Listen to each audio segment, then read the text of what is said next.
Hi everybody, my name is Mason Everett. I'm a second year veterinary student at the Texas A&M College of Veterinary Medicine and Biomedical Sciences, here with the PEER program to talk to you all today about feline heartworm infection and feline heartworm disease.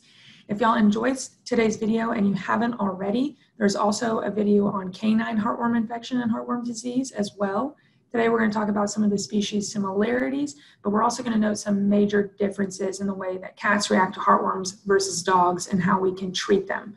So if y'all enjoyed today's video, I implore you to watch that as well. If you've already watched the canine heartworm infection and disease video, you're going to find some good review here. So I also implore you to take advantage of that and test your knowledge. So before we go too far, we need to understand what the heartworm is. Like I said, if you've already watched the canine heartworm video, you're going to find some good review in these first few slides, so take advantage of that. What exactly is a heartworm? A heartworm is a parasitic worm that can live in the right side of the heart and the pulmonary arteries of both dogs and cats. Don't get too hung up right now about what the right side of the heart is or the pulmonary arteries or anything like that. Just understand that this is a parasite that can infect both dogs and cats, and it likes to live in the heart and associated structures. The difference between heartworms and the general parasites we think of in our dogs and cats, like I just said, is that they want to be in the heart. Our normal parasites, if you will, that like to infect our dogs and cats generally are within the GI tract, the gastrointestinal tract, meaning that they want to be somewhere along the stomach, the small intestine, the large intestine. The heartworms are not there at all. This is really important because we're never going to see heartworms coming out of our patients. And it's also going to change the way that we have to treat our patients and the clinical signs that they will present with. So keep that in mind. When you think heartworms, think heart. If you look at this picture here in the background, we have a cut section of a heart, and those are actually adult heartworms that are living again in that right side of the heart and the pulmonary arteries. And we'll talk about where those structures are in a little bit. But just understand these worms can get pretty big. They can be visualized grossly, which means when you cut into the heart, you can see them pretty readily. They're almost the size of spaghetti, and they end up causing a lot of damage to the heart and lungs. And we're going to talk a lot about why that is. So like I mentioned, the heartworms like to live in the right side of the heart and the pulmonary arteries. If you look at this picture here, we have highlighted the right atrium and the right ventricle. Those are just the structures that pretty much make up the right side of the heart. You don't have to remember those names particularly. If you want to know more about the heart, we do have a video on the PEER program website as well that goes into detail about the structures of the heart and the function and stuff like that. But just know right now the right atrium, right ventricle pretty much just make up the right side of the heart. And if you look at this picture, they appear as if they are on the left side, which doesn't make a whole lot of sense, but it does once I'll explain it a little bit so y'all hopefully understand a little bit better. When we think about our heart in our own chest, the right atrium and right ventricle they're the right side of the heart is going to be on our right side. But when we look at a picture of a heart, like we're looking right now, it's as if we're the doctor looking at our patient's chest. So our left field of view will be on our patient's right side. So don't get too confused, just understand that when we look at these pictures, it's as if we are the doctor. So in real life, the right side of the heart is on the right side of the patient, just as the doctor, our view is flipped. And you can take a second and pause if you need to think about that a little bit more.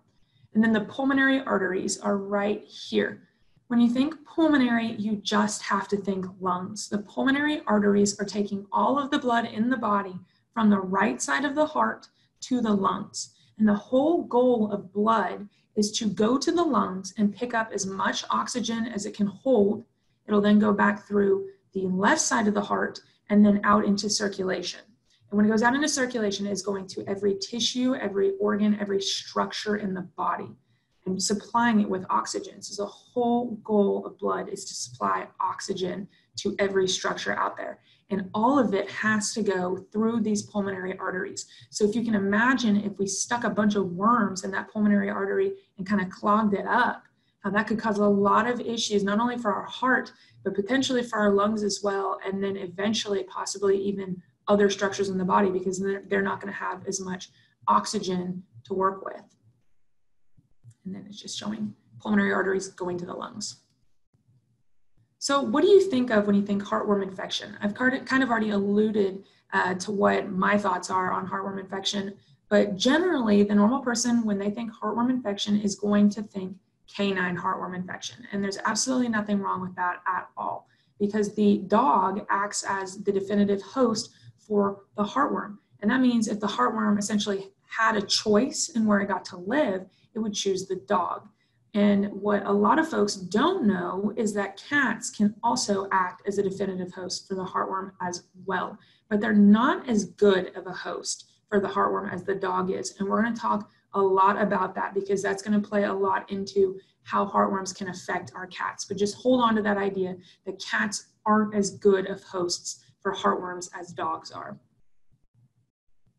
So a couple similarities between canine and feline heartworm infection. Probably the biggest one to understand is that both dogs and cats are infected with heartworms by mosquito bites. So the mosquito and heartworms, you just have to think of those two together. And we'll talk a little bit more later on about how the mosquito plays into the heartworm life cycle. But just understand that dogs and cats are infected with heartworms by mosquitoes.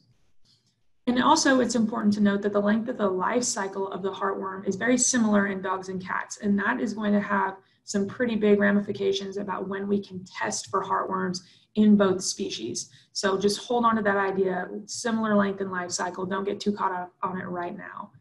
And then also dogs and cats are both susceptible to a condition called pulmonary thromboembolism. And that's a really big term, but we're going to go into detail about what that is and what its impact is on our patients. So those are just a few similarities. Like I said, eventually we're going to go into more detail about what those are and why that's important to us. So like I mentioned, we're going to talk about the life cycle of the heartworm and again, the importance of the mosquito to the life cycle of the heartworm. So to do this, we're going to use the dog as a model for the life cycle of the heartworm because again, they are the general definitive host for the heartworm.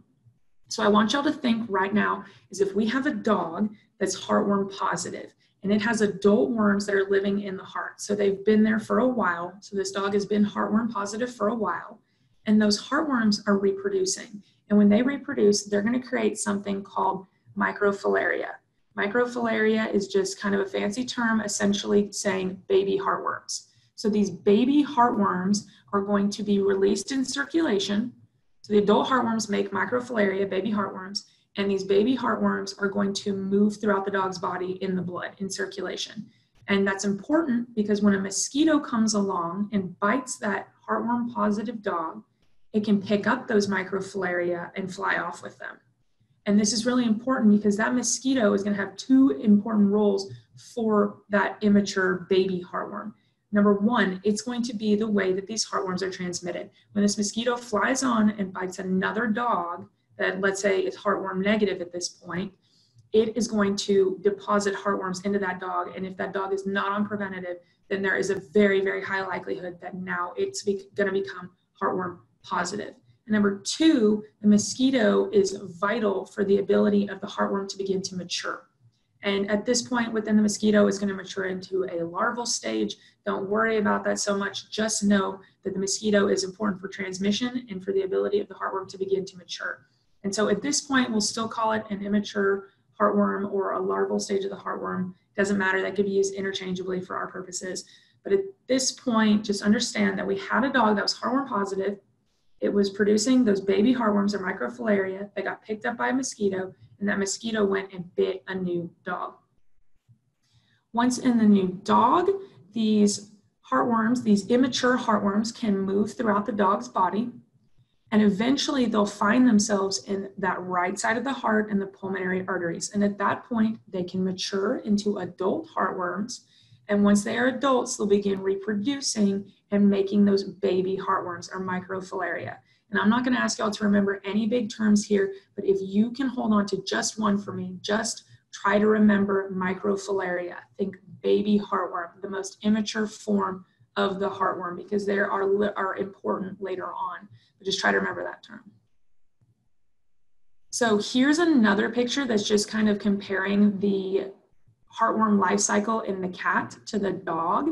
The biggest takeaway from this picture, it's really in-depth, so don't get too lost in it, is that while dogs have those baby heartworms or microfilaria floating in circulation, so throughout their body in the bloodstream, cats rarely have microfilaria in their bloodstream. And that's going to be important for when we begin testing these animals. So just try to remember that cats do not generally have microfilaria in circulation for very long at all. So like I said, there are some similarities between canine and feline heartworm infection, but there's also a lot of differences. So we're going to run through these kind of quickly, but this is a really good slide for reference if you're ever trying to remember what the difference is between canine and feline heartworm infection. So with dogs, they can have a high number of worms living in their heart. This is going to have to do with their size and the immune response, or their body's defense mechanism against these heartworms. But in general, they're going to be able to have more heartworms, more numbers of heartworms present in their heart than cats are. And essentially 100% of dogs that are not on heartworm preventative, that are bitten by a mosquito carrying those immature heartworms, like I said, if they're not on preventative, almost 100% of dogs will become heartworm positive. And heartworms can survive in a dog for 5 to 7 years if left untreated. So if we didn't do anything to these heartworms, they could stay in that dog for 5 to 7 years. And that can end up doing a lot of damage to our canine patients. Dogs can also have a large number of those microfilaria, or baby heartworms, moving around in circulation. And like we said, when a mosquito comes along and bites that dog and takes some of its blood, it can pick up those microfilaria and now begin to spread heartworms. So those microfilaria can move through circulation in large numbers in dogs. And we generally think of canine heartworm infection as a single progressive condition. Once we start seeing signs of heartworm disease, meaning damage to the heart and lungs in dogs, generally, if left untreated, it's just going to continue that way to get worse. And we'll notice there's a big difference between the way that works in dogs than it does in cats. And then with our feline heartworm infection, cats are more resistant to heartworms than dogs are, which can be a good thing and also a bad thing. And we'll talk about why that is. But only 60 to 90% of cats that are not on heartworm prevention that get introduced to heartworms, means bitten by a mosquito carrying those immature heartworms, will actually become heartworm positive. So they are a little more capable of fighting those immature heartworms off initially than dogs are. Like we said, almost 100% of dogs that get exposed to those heartworms will end up becoming heartworm positive if they're not on preventative. And cats often do not have adult heartworms present in their heart, which is very different from dogs. We said that dogs can have a lot of adult heartworms living in their heart, but cats often don't ever have adult heartworms. And we're going to talk again, like I said, a little bit about why that is. But if cats do have adult heartworms present, they generally only have 1 to 2. And this is going to have to do with their small size and also the way their immune system responds to the presence of heartworms. And again, the immune system is going to be the body's internal defense mechanisms. And again, that is also going to play into the ability of the heartworms to survive in our feline friends. They can only survive for 2 to 4 years in a cat versus 5 to 7 years in a dog. It's almost twice the amount of time. So that's a big difference as well.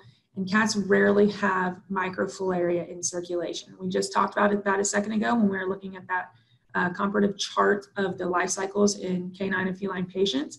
But cats rarely have those baby microfilaria, baby heartworms moving around in circulation. And like I said, that's going to become really important when we talk about how we can test these cats for heartworms. And then feline heartworm infection can almost be thought as a 2-phase progressive condition. So in dogs, we just kind of see one single progression, but in cats, they have 2 big points essentially in the life cycle of the heartworm where they can have some serious clinical signs. And we're going to break down what those 2 are in a bit. So why don't cats have microfilaria in circulation? I mentioned this a moment ago, but cats have an aggressive immune response to the invasion of heartworms. When heartworms come into the body, in cats, their defense mechanisms and their walls come up and they start attacking them early on. That again is going to play into why not all cats end up becoming heartworm positive and why they may only have a few adult worms. And then these microfilaria are going to just be beaten up by the cat's immune system, which is good for the cat. And like I said, this is beneficial to the cat because they're going to be able to fight off the immature heartworms, which can include both the microfilaria and those immature heartworms that they're initially infected with by a mosquito bite. So those microfilaria are only going to be able to live in circulation if they're actually having adult heartworms reproduce, which again, like we said, cats rarely have adult heartworms. But if they do, and these adult heartworms are reproducing and they're making microfilaria, those baby heartworms that are moving in circulation, they're only going to live in circulation in a cat for about a week. They can live in dogs in circulation for approximately 1 to 2 years. So that's a big, big difference right there. So as I mentioned previously, feline heartworm resistance can be beneficial to the cat against the immature life stages. So the immune response against the initial infection with heartworms, with those immature heartworms that are presented by the mosquito, the feline immune system is going to be really good at trying to kill them off before a heartworm infection can be set up. And then also the cat is going to be really resistant to those microfilaria, possibly produced by adult worms that are living in the heart. And so they'll be able to get rid of those microfilaria really efficiently, whereas the dog is not as good as that. However, when we start talking about cats, when they have the more mature life stages of the heartworm living within them, we start getting into issues with that immune response. And the problem with this is that cats respond to infiltration of adult worms in the pulmonary arteries in the right side of the heart by producing inflammation. And the goal of inflammation is to act as the body's first defense mechanism against invasion of a foreign agent, whether that's bacteria or virus or some sort of pathogen. In this case, we're talking about the heartworm. This is supposed to benefit the host. So inflammation is really, in essence, the release of certain cells that are supposed to target a foreign agent. In this case, these cells are released to attack those heartworms. But when they do this, they can cause inflammation in those vessels of the heart and lungs, and also in the heart itself. And this can end up being damaging to the heart and its associated blood vessels. So we need to keep that in mind. And like I had mentioned, feline heartworm disease can really be thought of in 2 phases. The first phase is going to involve that inflammation when those immature heartworms are first moving into the pulmonary arteries and the right side of the heart. We're going to see a very specific reaction to them first coming in there, and it's going to involve that inflammation that we just discussed a moment ago. And then phase 2 involves the death of the worms. And we're going to go into detail about what exactly happens when those heartworms end up dying off in the heart. So phase 1 of feline heartworm disease can be called HARD. HARD is heartworm-associated respiratory disease. It describes the respiratory symptoms shown by cats that are producing inflammation to combat immature heartworms in the pulmonary arteries. So like we said, when those heartworms first move into the pulmonary arteries, the body is going to respond. The immune system is going to have its defense mechanism be inflammation. And it can cause inflammation of those pulmonary arteries, which can cause a lot of issues with that animal breathing properly. And this will occur approximately 3 to 4 months after the animal is initially infected. So after that cat has had heartworms for about 3 to 4 months, those immature heartworms have finally made their way to the pulmonary arteries and are on their way to adulthood, and the body is going to react really, really strongly to this because it doesn't want these heartworms living in the heart. And so it'll essentially accidentally end up damaging the pulmonary arteries in the process. And then phase 2 of feline heartworm disease, like we mentioned, is going to be in common with dogs and cats. That's going to be our pulmonary thromboembolism. And that's a really, really big word. I do not care if y'all remember that. I just want you to kind of understand the concept behind it. So when these heartworms die in the heart, in the case of dogs, that could be from treatment or from time. In cats, it's going to be from time, and we'll learn about why that is. There's not going to be a treatment option here. But these heartworms end up dying, and worm can end up breaking into pieces because it can't go anywhere. If you think about it, it's stuck in circulation. It's not going to just fall out of the body. It has to essentially sit in the heart and just break down and kind of dissolve over time. So when these heartworms are sitting there dead, if for some reason a piece of the worm lodges off, they'll move into the smaller and smaller vessels of the lungs. And essentially, the closer you get to the lungs, the smaller those vessels are going to get. So eventually, these heartworms can cause a blockage of the blood flow to the lungs, either completely or partially. And it creates this condition called pulmonary thromboembolism. because these worms are going to slow blood flow to the lungs and eventually can cause blood clots. So when blood isn't flowing as efficiently, when it's slowed down, it increases the ability of blood to clot. So if we look at this picture over here on the right where the arrow and the circle is, that's a blood clot that was caused by the presence of these worms. And when this occurs, this is an emergency condition for our animals, dog or cat. This is really, really bad. So we can have some really vague clinical signs when our cats come in experiencing feline heartworm disease. Like I mentioned, that's 2 phases, but in both phases, the symptoms they present with can seem very similar, and they can also look a whole lot like different symptoms we see with other feline conditions, totally unrelated to feline heartworm disease. So this can be a bit problematic for a clinician or a veterinarian who's trying to figure out what's wrong with this cat when all we can see is that they are probably in some form of respiratory distress. And it may not even be that specific. So we're going to talk about some transient symptoms.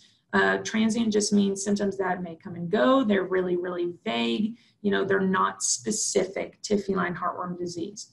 They might have weight loss, discomfort, vomiting, or diarrhea, increased respiratory rate, meaning they're breathing faster. They may be coughing, and they may be working harder to breathe. Now, if you could just think for a moment, there is 1,000,001 reasons that a cat could be experiencing really any of these symptoms. And, a lot of them could be, indicated for a ton of other conditions. So those really aren't telling us a whole lot. And then we can have really severe symptoms in our cats where they're having shortness of breath. They may just collapse, and they may even have just sudden death. So this can become really, really serious for our feline patients in time. So if I'm at the point where I am now concerned that this cat may have heartworm disease, what can I do to detect those heartworms? How can I test that cat to confirm my suspicions that heartworms are present and are causing these clinical signs, like we said, that can be very, very vague? Unfortunately, testing in cats is not quite as simple as it is in dogs. If you've already watched the canine heartworm disease video, I want y'all to remember how we were able to detect those microfilaria on a blood sample under the microscope. Just to clarify, if you haven't watched that video yet, in dogs, there was a way that we could detect those baby heartworms. And remember, we said in dogs, those microfilaria or baby heartworms are moving around in circulation. So they're all throughout the blood in the dog's body. So what we are able to do as clinicians is to take a blood sample, put it on a slide, and look at it under the microscope and actually visualize those microfilaria. And they look like little worms moving in the blood, and it's really creepy, but also really, really cool. But also remember that we said in cats, they generally don't have microfilaria moving around in their blood for very long. They're generally only there for a week. So we generally don't bother to do this type of test because there's a high likelihood that we're not going to see any of those microfilaria. On the off chance we decided to do a microfilaria sample, blood sample, and we saw that there were microfilaria, we caught them in that tiny window when they do exist, yes, we could say that there is a heartworm infection, but if we had the same test run and there was no microfilaria in this cat, allegedly, we couldn't say definitively that heartworms aren't the issue because those microfilaria don't survive very well in cats.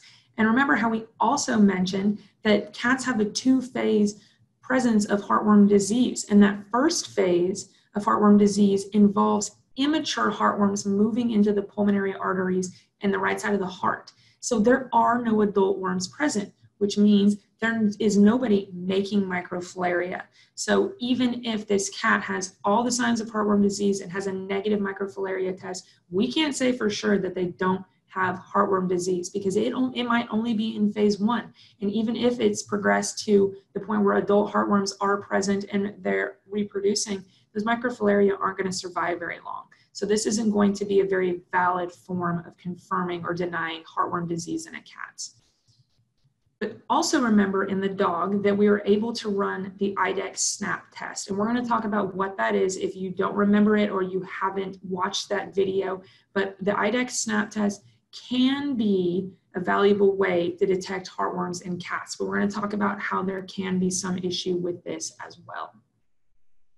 So like I just said, we're going to talk about the IDEX Snap test is. It is an antigen test, meaning it's essentially detecting parts of the heartworm.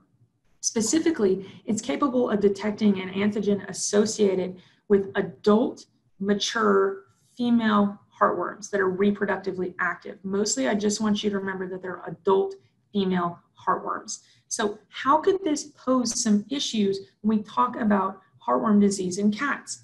Like I mentioned, phase 1 of feline heartworm disease, HARD, heartworm-associated respiratory disease, doesn't have any adult worms present.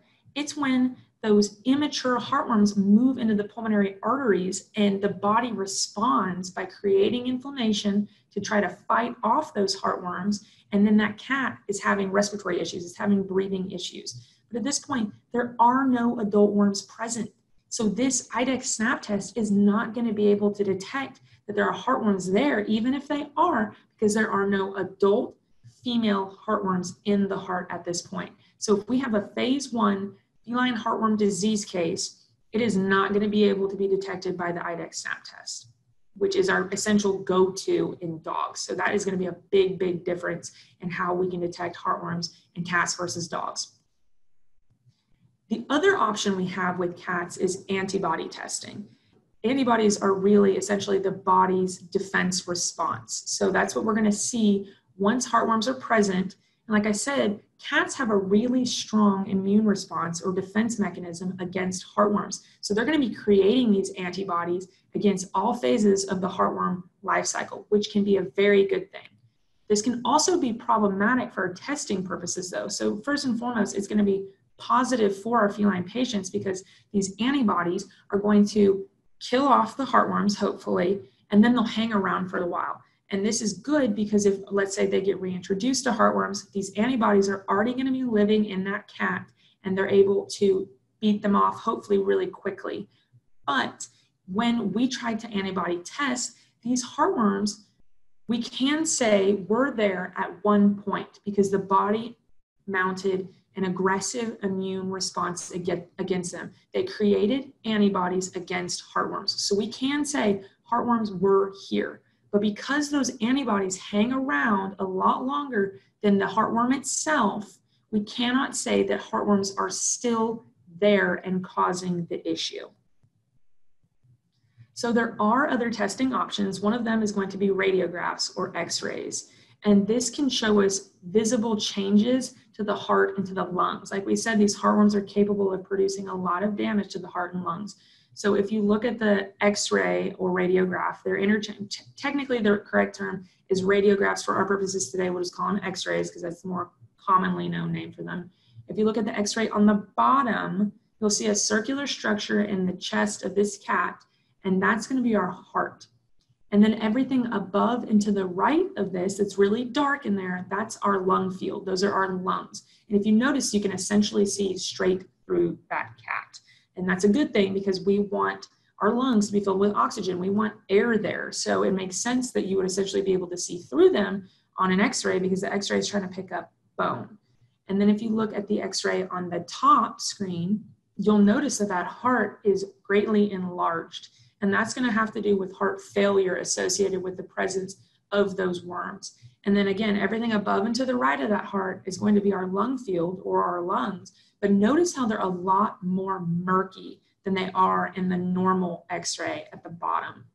And that can tell us that there is some sort of pathology or some sort of issue with that lung. So that can be a way to help confirm in our minds that this is what's going on, that heartworm disease may be this cat's problem. Again, though, this is not going to be definitive. So the takeaway from this is that it is really difficult in cats to achieve a definitive diagnosis. And the best thing that you can do is employ multiple testing strategies when you think that heartworm disease is causing an issue in your feline patient.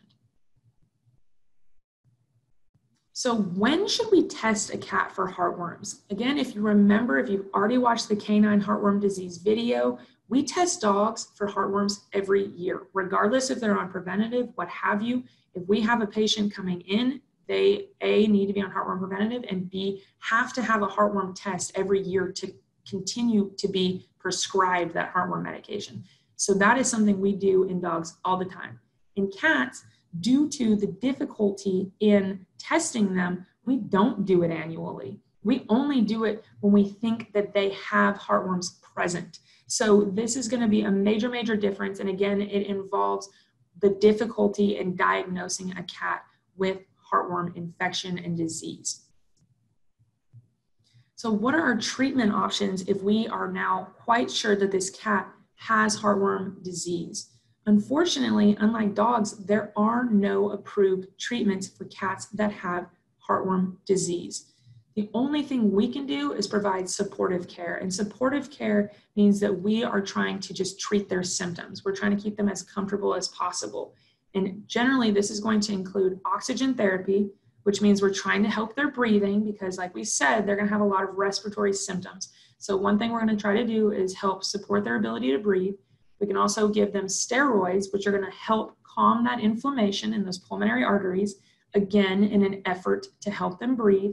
And then we really want to make sure that these cats get on heartworm preventative as quick as possible to make sure that more heartworms don't start setting up at some point. Because like we said, even the early stages of heartworm infection and disease can cause a lot of issues for our cats. So the importance of preventatives, like we said, it's really crucial in both dogs and cats. There should be no, I don't want y'all to think, oh, well, in cats it's more serious, it's more important for them to be on heartworm preventative. No, it's very, very important for both dogs and cats to be on heartworm preventative. And like I said, particularly in cats, even the early stages of heartworm infection can cause those clinical signs we see like in the phase 1 that end up being potentially life-threatening for them. And there are numerous preventatives out there, and most of them are going to be need to be given monthly. So really, this wraps up everything I wanted to talk to y'all about today in feline heartworm infection and feline heartworm disease. If you enjoyed today's video, I implore you, if you haven't already, to watch the canine heartworm disease video as well. And there will also be a video up about a particular bacteria that lives in heartworms that can contribute to the clinical signs we see. It'll be over Wolbachia. So if you see a video about that, I'll make sure there's something about heartworms in the headline. But if y'all want to know more about heartworms, I'm going to get a lot more information out there for y'all. So I hope you enjoyed today's video, and I appreciate you sticking with it. I hope it all made sense to y'all. There will also be a short video up about antigens versus antibodies. If you got a little bit confused there, I know that can be a really difficult concept. It took me about 24 years to really understand it. So I'm going to try to simplify it for y'all. But I hope you enjoyed today's video, and I appreciate y'all so much. Thank y'all.